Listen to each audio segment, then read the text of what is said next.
Olá, estudante do 7º ano. Eu sou o professor André e estou aqui para conversar um pouco mais com você sobre o nosso componente curricular arte.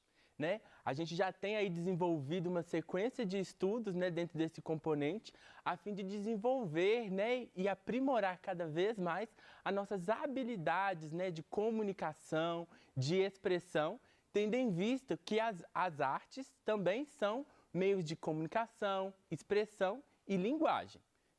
Então, como é que tem sido aí as suas reflexões sobre como as artes comparecem na sua vida, em que momento você usufrui delas, de momentos de lazer, de relaxamento e até mesmo como habilidades, que habilidades de arte você tem e que você tem praticado e desenvolvido nesses tempos, Então vamos lá, vamos conhecer o nosso tema de hoje?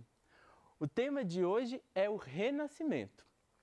É um tema que também comparece nos estudos de história, porque ele foi um momento, o Renascimento foi um momento de renovação cultural, artística e científica.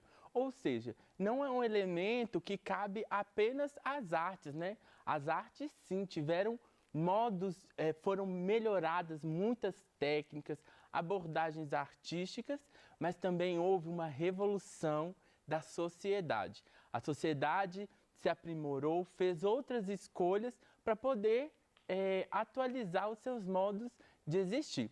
Vamos então conhecer os objetivos da nossa aula de hoje? Bem,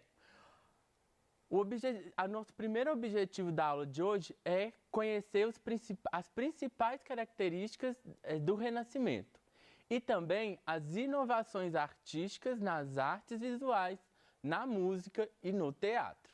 Então vamos lá?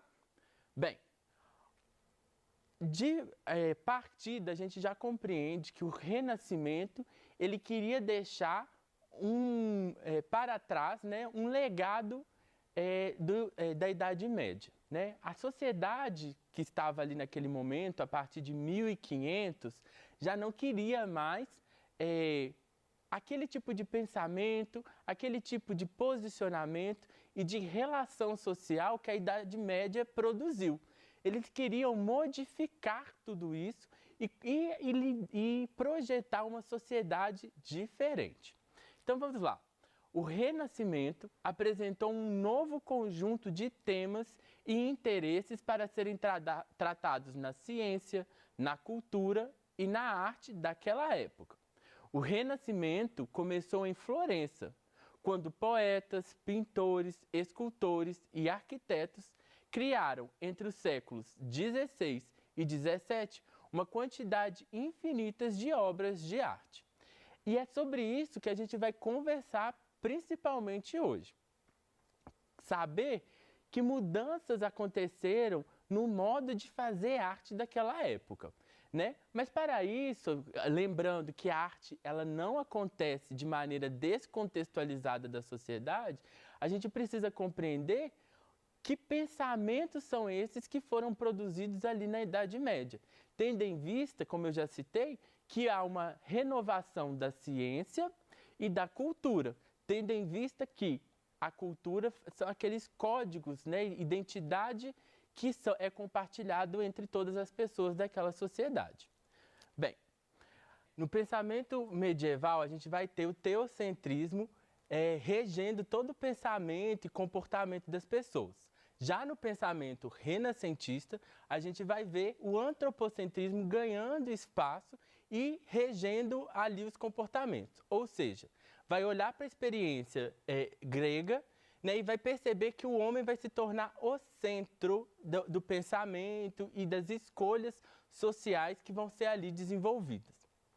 No pensamento medieval, a gente vai ter a Bíblia como a verdade, e no pensamento renascentista vai ser a experimentação e a observação, tendo em vista que vai haver um financiamento dos artistas, dos cientistas para desenvolver. Ou seja, eu não vou me balizar na Bíblia para dizer aquilo que é verdade ou não. Eu vou experimentar, eu vou observar. Bem, no pensamento medieval, a vida material não tem importância. E no pensamento renascentista, a vida terrena e material tem importância. E nas artes vai ser objeto de estudo, de análise, de reflexão de todas as áreas, né? Principalmente no teatro e na música. Esses temas, né, da vivência e da experiência do homem e da mulher na sociedade ali é muito importante. Bem, no pensamento medieval, a gente vai ver um conformismo com os problemas sociais e com a estrutura social. Já no pensamento renascentista, há uma esperança e uma crença no progresso, né? A sociedade, ela vai se tornar melhor, ela vai avançar e não vai ficar presa naquilo que foi construído, que foi considerado no pensamento medieval uma coisa pequena, reduzida, né? Então, vai existir esse pensamento de progresso no Renascimento. Bem, no pensamento medieval, a natureza é fonte do pecado. No pensamento renascentista, a natureza é fonte de beleza, né? É aonde o homem se inspira, né? Essa natureza, enquanto pecado, é o pensamento assim que tudo aquilo que acontece com a gente é fruto das nossas escolhas, né?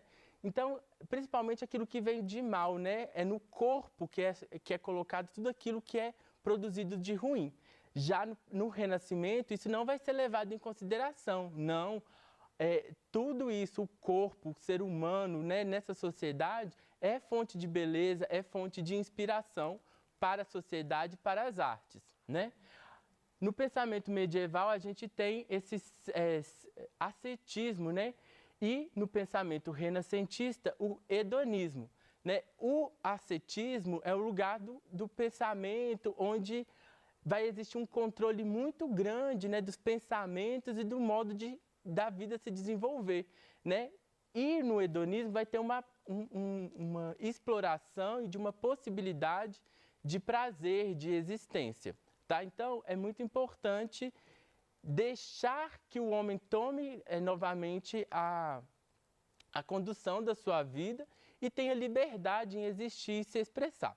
E, por fim, no pensamento medieval, vai aparecer, predominante o dogmatismo, enquanto no Renascimento a fé vai ser diferente da razão, né? Então vai ser separado a fé da razão no Renascimento, né? E vai dizer assim, olha, a gente precisa deixar um pouco esse tanto de regra, esse tanto de limitações e dogmas que tanto foi imposto à sociedade medieval e separar o que é fé e de razão. E aí, é aí que vem entrar atores muito importantes que vão fortalecer a atividade artística, né? Que são os mecenas, né? E que vai gerar, então, uma conduta de mecenato. Mecenato é a prática de incentivar financeiramente os artistas, poetas, arquitetos em suas atividades de criação. Logo, quem patrocinava recebia os nomes de mecenas. Os mecenas podiam ser príncipes, os burgueses e até mesmo os papas, né? Isso é muito interessante porque antes, né, no pensamento medieval, quem organizava tudo isso, quem dizia que podia fazer e que não podia fazer, era a Igreja Católica, né, em consonância ali com as monarquias, né, e etc. Vai dizer o que pode ser feito na arte, né? A arte naquela época ela era feita apenas como um modo de comunicação, ela tinha um fim utilitário, né? Ou seja, eu vou pintar um quadro apenas para informar o conteúdo bíblico para aquelas pessoas que não detinham a capacidade de leitura, né? Já no Renascimento, as pessoas já vão pesquisar mais, né? E elaborar essa arte de uma maneira mais elaborada. Né, vai deixar essa arte mais rebuscada, mais completa, porque o mecenato e os mecenas fizeram ter condições, né, dos artistas pararem para estudar e pesquisar, já que eles tinham esse financiamento. Então é nesse momento que a gente vai ver que vai ter uma diferença enorme no modo de produzir todas essas linguagens artísticas, porque as pessoas tinham tempo de estudar e pesquisar cada um daqueles modos de fazer. Olha aqui, vamos comparar esses dois quadros. É um quadro medieval e um quadro renascentista. Ambos com a mesma informação, que é a anunciação, quando o anjo Gabriel vem comunicar para Maria que ela foi escolhida para gerar o Filho de Deus, né? E aí a gente vai perceber que existe aí uma diferença muito grande de uso de materiais e até mesmo a elaboração estética, né? Que vai trazer uma renovação imensa para o modo de fazer arte. A gente vê na primeira imagem que nós temos uma imagem chapada, né? Onde não tem profundidade, não tem textura, não tem volume, né? Apenas ali coloca a informação objetiva, né, do quadro, que é, o anjo Gabriel anunciando para Maria que vai receber, que foi escolhida para receber o Filho de Deus, né? Enquanto no outro a gente percebe todo o movimento, uma textura, né, nos tecidos, ou seja, houve uma pesquisa em quais materiais, as tonalidades, as cores, né? E isso tudo é algo muito complexo, que muitas das vezes as pessoas não conseguem compreender que faz parte da atribuição do artista, pesquisar e estudar os materiais e a técnica. E é um momento, gente, que vai ter uma renovação na técnica muito grande nas artes por causa disso. As pessoas pararam para estudar, né? E trouxeram, então, novos modos de fazer. Esse é um quadro clássico também do Renascimento, que é a Escola de Atenas, né? Pintado pelo Rafael, né? Um pintor renascentista. E isso é muito importante perceber, que é onde a gente percebe o uso da perspectiva, que é aquilo que dá essa noção de profundidade, que foi a grande inovação da arte renascentista, que é essa noção de profundidade, né? Se antes naquele quadro a gente via uma pintura chapada, nessa a gente percebe que eu consigo ver até lá no fundo, ó, até na terceira coluna lá atrás, o fundo do céu, a gente tem uma noção de profundidade. E isso renovou completamente as artes. Bem, então, na pintura renascentista, a gente vai ter algumas características importantes, né? O uso da perspectiva, o uso de claro e escuro, o realismo, né? O uso da tela e da tinta a óleo é iniciada, e o individualismo, né? O artista com um estilo pessoal. Isso é muito importante, né? Porque antes, como vocês perceberam no quadro renascentista, não havia preocupação de parecer que é real, né? Agora, quando você olha para a pintura renascentista, parece que é uma pessoa de verdade, né? A gente reconhece que é uma pintura, mas isso para a época, gente, a gente está falando o quê? De 1500, né? Até 1600, isso é muito tempo atrás, né? Hoje em dia a gente tem outras tecnologias, mas naquela época, essa foi uma tecnologia que foi muito bem recebida, e tanto que essa pintura do Rafael, ela está lá no Vaticano, né? Próximo ali da Capela de São Pedro, né, que é um importante lugar onde várias obras renascentistas foram financiadas pelos papas, né? Porque era onde tinha o poder localizado, né? E a gente vai perceber que muitas dessas obras renascentistas estão na Itália, né, onde teve essa maior prática. Um outro exemplo que eu trago para vocês é da própria escultura. Olha só o quanto as esculturas ganharam em complexidade, né? A gente tem aqui uma escultura medieval e uma escultura renascentista, né? Ambos de Moisés, né? Assim, sentado ali com o livro, com os 10 mandamentos, né? E a gente percebe a diferença, né? Por mais que exista uma habilidade muito grande no pensamento, no modo de fazer escultura medieval, no Renascimento fica muito realista. Você olha para a escultura de Moisés e você vai ter a sensação de que está ali realmente uma pessoa, né? Porque tem um realismo muito grande. Então, é uma informação, é uma característica muito importante do Renascimento nas artes visuais. Bem, agora passando um pouco para a música, né? A música renascentista, é um outro lugar também que foi muito desenvolvido por esse desligamento, esse afastamento das premissas da Igreja Católica, né? E aí, essa música vai ser considerada uma música profana, né? Porque tudo aquilo que não é feito na igreja é considerado profano naquela época, né? Então, a gente tem na música renascentista a emergência da música profana, surgem as músicas com letra e a polifonia. Para a gente compreender esses aspectos, a gente precisa se desligar um pouco do que a gente já tem hoje, porque hoje a gente já tem coisas muito elaboradas, muito complexas, né? Enquanto lá, tudo era uma renovação.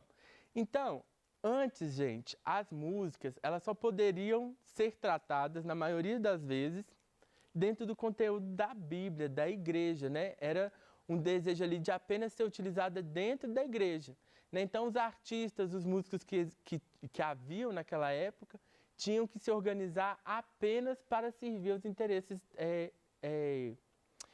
da igreja, né? Já nesse momento, então, vai começar a surgir outras narrativas, né? Como o homem se tornou o centro, né, pelo antropocentrismo, ele vai começar a falar das suas experiências, dos seus modos de pensar, dos seus modos de comportar, né? E isso vai aparecer nas letras das músicas, vai ser uma das primeiras vezes, né, que vai ser reconhecido esse tipo de produção na música, né? E outra coisa que foi desenvolvida também é o uso de polifonia. O que é polifonia, né? O prefixo poli, ele quer dizer vários, né? E aí, então, quer dizer, poli e fonia, então são vários sons ao mesmo tempo.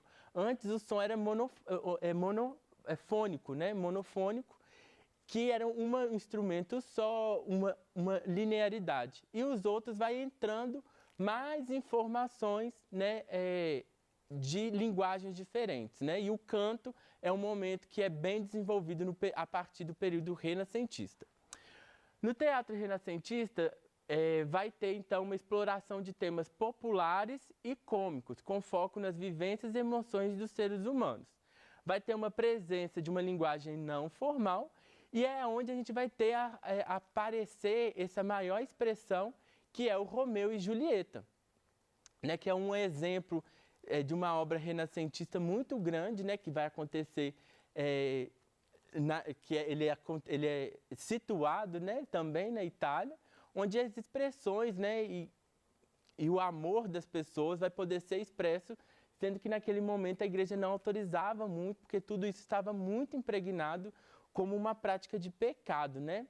E isso é algo fantástico que vai trazer essa possibilidade de fazer o teatro da maneira que a gente compreende hoje, né? De uma maneira leve, que fale das questões que atravessam a nossa sociedade e aproximando cada vez mais o público dos fatos, né? Tendo em vista que o teatro ele vai ter esses temas populares e cômicos. Bem, e na dança, professor, como foi? Gente, na dança, pouco se desenvolveu durante o Renascimento. A dança, dentro dessas linhas históricas, cronológicas, ela sempre fica um pouquinho para trás. E essa é uma história para um outro momento, né, quando todo esse pensamento renascentista chega na dança, no modo de fazer dança, tá? Por quê? A dança só houve uma renovação muito ali no final já do Renascimento, né? Quando começa ali o período barroco, né? Então, é muito depois, né? Passou-se quase 100 anos e as pessoas ainda continuavam fazendo dança das mesmas maneiras. Mas como demonstra aqui na imagem, as danças elas estavam muito presentes no comportamento das cortes que ainda persistiam naquele momento, né? As cortes eram quem tinham essa prática bem estruturada e fazia parte da rotina. E é a partir de uma rainha, né, uma rainha italiana que casa com um príncipe, né, uma princesa italiana que casa com um príncipe francês, que a dança vai ter um desenvolvimento fantástico na França, que vai chegar a esse molde do balé clássico que é tão conhecido por todos, né? por todos. E aí a gente vai precisar de mais tempo para falar disso. Bem, eu quero agradecer você que esteve com a gente até esse momento. Espero que essas informações tenham aí ajudado você a consolidar um pouco mais, né, das informações, das habilidades e competências a serem desenvolvidas em artes, em linguagem. E caso tenha ficado alguma dúvida, não deixe de consultar o seu PET, entrar em contato com o seu professor pelo aplicativo Conexão e também mandar a sua dúvida para o nosso Tira Dúvidas. Muito obrigado!